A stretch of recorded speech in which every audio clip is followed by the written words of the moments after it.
ওরে শোন শোন, দুই ভাই বোনে ঝগড়াঝাটি করিস না। আজকে সন্ধ্যায় নিমন্ত্রণ আছে, তাড়াতাড়ি যে যার পড়াটা সেরে নে দেখি। পড়া শেষ হলে তাড়াতাড়ি স্নান করে খেয়ে দুপুরে ঘুমিয়ে পড়িস, ঠিক আছে?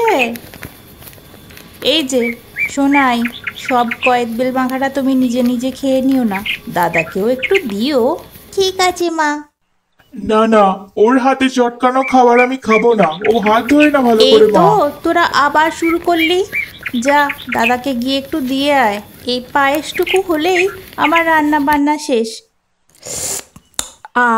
কি দারুণ খেতে দাদা, একটু খেয়ে দেখ, কি ভালো হয়েছে। ওদের বাড়ির নিমন্ত্রণ গিয়ে আমার পান মশলাটা দিবি কিন্তু, হ্যাঁ? ছি, তুই তো পুরো একটা হ্যাংলা। তোকে কে নিয়ে যাবে ওদের বাড়ি? এই বিট্টু, বোনের সাথে ঝগড়া না করে স্নান সেরে নে, আমি খেতে দিচ্ছি। দুই ভাই বোনে খেয়ে নে দেখি। সব সময় শুধু রুটিতে ঝগড়া আর ঝগড়া। এই তো খাওয়া হয়ে গিয়েছে, ঘুমিয়ে পড়। বিকেলবেলা উঠে একটু পড়ে নিবি, তারপর ওদের বাড়ি সন্ধ্যাবেলা যাস।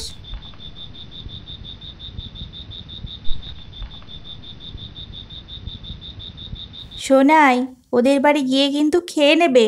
দাদাকে একদম জ্বালাতন করবে না, নিজে নিজে খাবে। যতটা খাবে ততটাই নেবে, কেমন? ঠিক আছে মা। ওরা কি লুচি করবে না কচুরি? সে যাই রান্না করুক, পেট ভরে খেয়ে এসো। বাড়ি এসে বলো না মা খিদে পেয়েছে। ঠিক আছে মা, কিন্তু দাদাকে বলবে আমার জন্য দুটো পান মশলা চেয়ে দিতে। আমি না কিছুতেই ওর সঙ্গে যাব না। ব্যাস, বাড়ি থেকেই শুরু হয়ে গেল হ্যাংলাপোনা। আমি ওকে নিয়ে যাব না। চল, দুটো পান মশলা চাইবি না কিন্তু। তুই চল, তুই চল না। চল দুজনেই যাই। এই তো তপু, তুই কোথায় ছিলি? এই তপু দাদা, তোদের ঠাকুরটা না খুব মিষ্টি হয়েছে, সুন্দর দেখতে। পুজো তো অনেক রাতে, তাই ঠাকুর ঘরে জোগাড় করে রাখা আছে, পরে আনা হবে এখানে। চল খেলতে যাই। হ্যাঁ তপু, চল চল যাই, একটু খেলে আসি আমরা।